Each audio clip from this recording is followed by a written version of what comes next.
Hello everybody and welcome back to the channel. Today we finally get to talk about a vehicle I have been extremely excited about getting into the game, which is the EBR 1954. This is essentially an armored car hull with an AMX-13 turret slapped on top of it because the French love to slap AMX-13 turrets on everything for some reason. It's a fantastic turret with an autoloader, so I don't really blame them. So how is this thing going to perform? Well, I haven't taken it out in a game just yet, but I'm going to walk you over the general feel that I've gotten from the test drives that I've taken it out in, and then we're going to take it out into some actual gameplay. But first off, I want to have a little word from the sponsor of today's video, the Coldest Water. You've probably heard me mention them a little bit in some of my other videos because they have sponsored quite a few of my videos so far, and I have to say I'm very impressed with it. I'm not really a water bottle type guy, so it's not the sort of thing that I would have gone out of my way to purchase, but honestly, I am very impressed, and if I were to buy another water bottle, I would definitely choose the Coldest Water brand because they're just a very good value for your dollar, and they offer a fantastic guarantee of a full year, so if you don't like it, you can just send it right back and they'll give you a full refund. And if you use the code CONE by using the link that is in the description, you'll get 10% off your order, and every single order directly supports my channel, so it is very helpful to me for you guys to support them, and it's a fantastic product, so we both win out in the end. So please do check that out right now, and then we'll get into the video. Alright, are you back? Good. So what is this tank and how will it perform? Well, like I said, it's essentially an armored car hull with an AMX-13 turret, which means it has excellent fire rate and pretty good mobility. Now, pretty good with a little bit of an asterisk or air quotes over it because armored cars in War Thunder have a tendency to just kind of not be car-like because they just have really bad torque and really bad off-road mobility because Gaijin can't bother to model things correctly. But from the little bit that I tested this thing on some uneven ground and everything, it does okay. At lower speeds, it's pretty sluggish, but once you get up and moving, which it will actually hit this 105 kilometers an hour speed limit, it's not too bad. However, keep in mind that 105 kilometer an hour speed limit, which I'll probably be playing the clip right now, takes you a very long time to hit, so you will never reach it in an actual battle. But it is still feasible to reach that speed, it just takes a while. Overall though, I think this is going to be an absolutely fantastic vehicle. You get 4 crew members, unlike the AMX-13, which only gets 3. And if you carry out 13 rounds, which is what I personally recommend, you actually remove these 2 massive ammo racks here, which means this tank is pretty empty on the inside, so you can actually probably survive some side shots with this thing. But that's quite enough just talking about the vehicle. We'll hop into a couple games, and then once I'm done with that, we'll talk about how it performed, and I'll give you my rundown of whether or not I think you should grind for this thing and if it's worth the effort. Let's go. Alright, here we are in our first match in the EBR. Not the map I would have preferred, but we'll make it work. What I think I'm going to try to do is use our speed to get up north towards the A point and catch anybody that might be flanking up that way. So let's put this thing to the test and see how well it can do. Now, like I said, I have heard that it's not the greatest off-road, mainly because you see those metal wheels in the middle. Those are designed to be dropped down during actual combat, or when they're being used off-road. They can raise up in real life, and it'll just run on those outside 4 tires, which greatly increases its mobility on hard terrain, but on soft terrain those bigger wheels drop down in the center, the metal ones rather, and they provide extra grip and decrease the ground pressure significantly, which makes it very quick. But as you can see, we're still managing a pretty solid 60 kilometers an hour on off-road terrain, so that's not bad at all by any means. I mean, our team hasn't even reached the town yet and we're already all the way up here, so I would say its mobility is still pretty decent. I get the feeling this thing is going to play quite similarly to the German pack wagon, just with a turret. Which, if that's the case, holy crap, this thing is going to be absolutely insane. And if you're trying to play 4-7 France, which personally I think is one of the greatest lineups for France, especially if you get the M4 FL10, this thing is going to just make that lineup even better. So what we're going to do... Did I really hit that fence? And that was like a delayed reaction of me running it over. I think we're just going to wait here and see if anything comes a-knockin'. Oh. Thought I saw something move for a second. Must just be fooling myself. Let's see, if I was truly a scumbag, I would just drive straight for their cap, or not for their cap, I would just drive straight for their flag and spawn camp them. But, contrary to popular belief, I am not that type of spawn camper. I will push the spawn, but I'm not going to go sit in their spawn. It's boring. Well, if I don't find anything, I might have to push. Then again, I'm so fast, I probably beat them over here. We'll wait. Oh, and our first customer has arrived. You'd think this thing was designed to sit here. It's like got the perfect height for it. That looked like a KV-1C. So let's see if he decides to push out. Oh. Ooh. She's got a little kick. She's got a little kick. Where did he go? Over there. Oh. There he is. He's getting away, boys. Oh.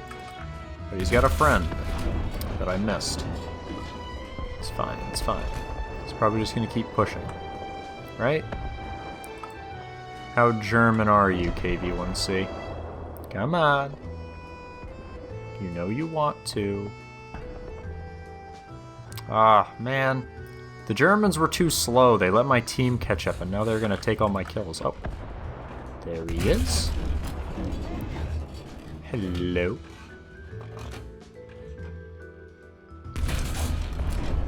Oh, alright. Hit a little bit high. Ah, he's clever. He thinks to angle.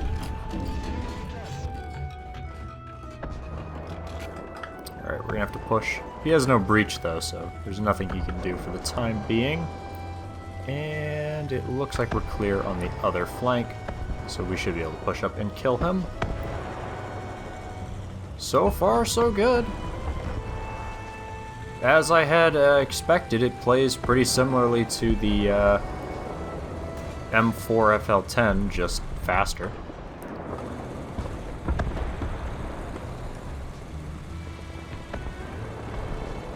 Which building was he behind? That one? Must be that one. No, he is over behind that one. He's just... Oh, look at you. Clever girl.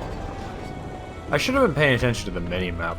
I never think to look down there, because it tends to not have much on it in terms of enemy activity. I think I need to increase my... Which one is it? Page up that increases that?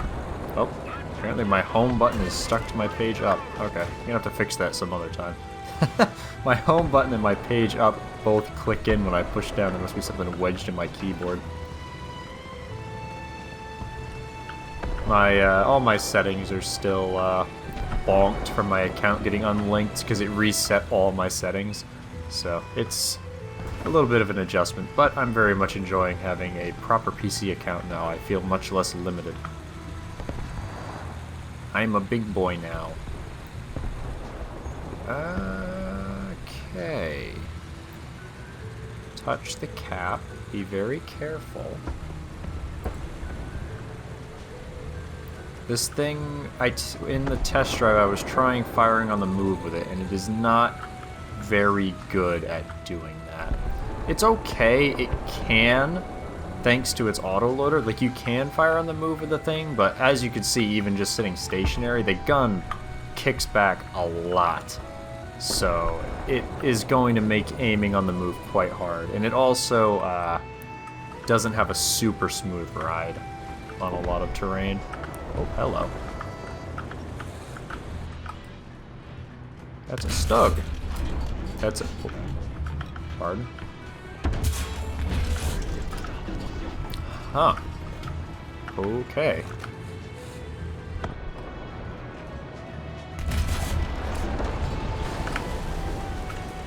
Okay, instead of that, we're going to push up. And we're going to ignore the people losing their minds over the fact that I have the EBR already. Oh, he's pushing.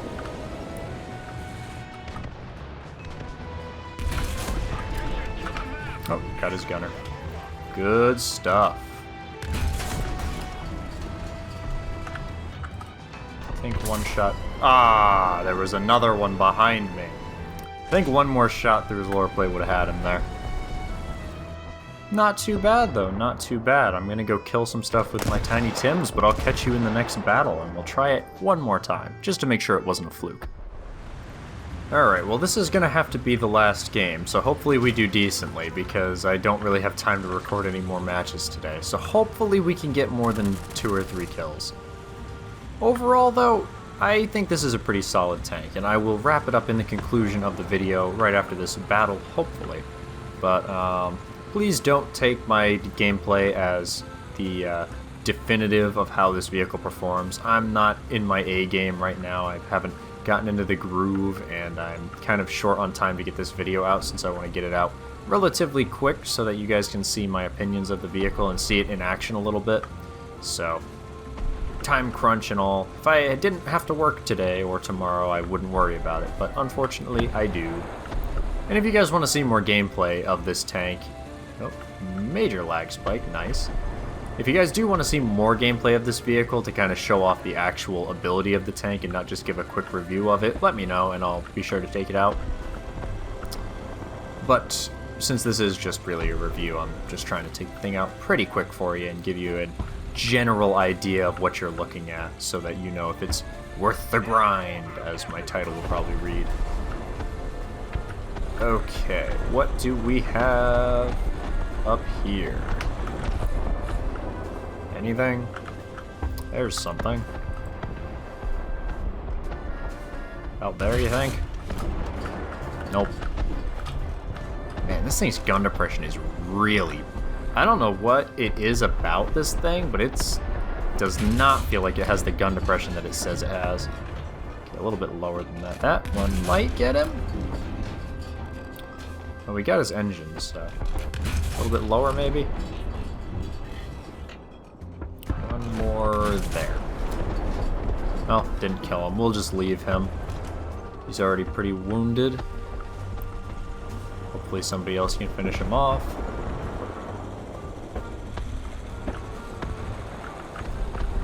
Man, I've just been having really bad luck finding people to shoot today. Like, I must be going to the area that the enemies just don't go to. Where are these guys? Oh, hello. That's more like it. Oh, ho, ho, ho, ho. Oh, I'm actually... oh, well, I was going to say I'm surprised that didn't kill him, but the thing doesn't really have much to it, and its ammo's all stored low in the hull. Alright. This match might make me regret not taking more ammo, but we'll see. Oh, one of these things. I really need that dead. Because if I don't kill him, he's going to screw with my team or kill me. Alright. There's one less cancer machine to deal with. Not too bad. Which is surprising considering this is another just complete garbage map. I don't know what it is, but like, all I've gotten today are really bad maps, and I don't think I have the torque to climb this hill. Oh, yeah. She's struggling. That's pretty typical of wheeled vehicles, though, because, like I mentioned in the little preview in the beginning, Gaijin cannot model torque to save their lives. I think the issue with this thing is how they have the first couple gears modeled in. They have the driver shift in... if you watch, you can see that the driver shifts into second really fast, which is relatively normal for manual transmissions, but I think with something like this, you would leave it in first a little bit longer to build up your revs before you shift up into second. So I think what's happening in game is you drive, and then your driver shifts right into second immediately, which all it does is just basically put you dead in the water, so you have to rebuild up all of that momentum that you had already gained, because you just drop your rev count so low. But that's just a theory, a War Thunder theory. Thanks for watching.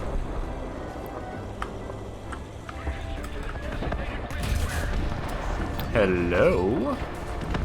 Did you have a friend behind you? You do somewhere, I just don't know where. Oh, there it is.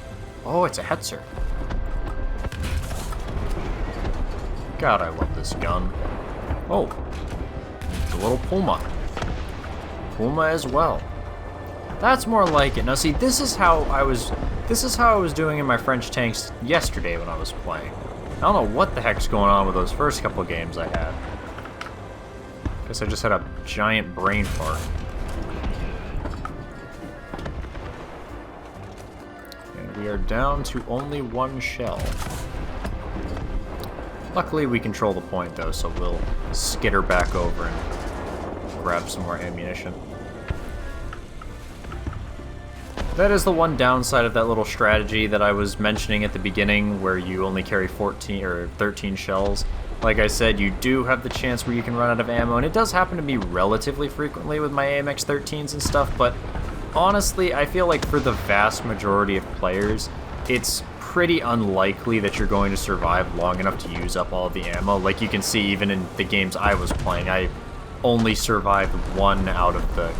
I think I've played 4 games now, up to the point where I ran out of ammo, so I personally think the benefits of carrying less ammo outweigh the cost of running out, because this thing is so mobile, you can just zip back onto a point, get into position, and just wait, and it automatically loads it right back into the ammo rack in the turret, so there's I don't feel like it's really a... I don't think it's really a bad idea to do it. But if you feel like you are going to use more ammo than that, maybe carry like maybe carry like 6 extra rounds, so what would that be? Carry 19 rounds, which would probably fill up the majority of one of the sides, just so that you're not overloading yourself with ammo, because the last thing you want is to fill up both those ammo racks and make yourself an even easier target to kill, although you probably won't survive many shells to begin with, so it's really entirely up to you, but personally, I would recommend that 13 shell rule, and I would recommend the same for the AMX 13. I would not recommend it for the Sherman, because the Sherman has a little bit of armor, and it just really isn't necessary for the Sherman. It's just better to carry the extra ammo, but for lighter armored vehicles like this, that's my personal recommendation. Was there another one of those? Oh yeah, there is, okay. I don't really have a shot at him, though. Maybe I can just sneak one. Oh, I can. Very nice. I don't know why he pushed forward, but okay. Guess that didn't really do what I wanted it to do. Yeah, his gunner sits on the other side, and I can't hit his gunner. Let's see if maybe I roll up this hill. No. Well, he's getting shot in the flank, so he'll probably die. This was an absolute steamroll, in all honesty. Didn't really give me much chance to get a lot of kills, but we still got an ace, so definitely not bad at all.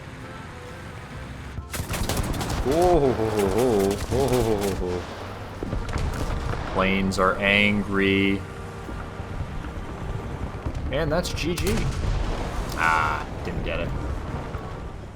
So, all in all, is the EBR 1954 worth the grind? Personally, I think it is. However, it's always up to you as the individual to decide if your time or money is worth it to get the vehicle. Coming from me, and I very, very much like the French tech tree, I think that this is a fantastic way for you to get into the French tech tree. It's a really good premium. It's a tier 3, and it can be used in a fantastic lineup, especially if you can get the FL10.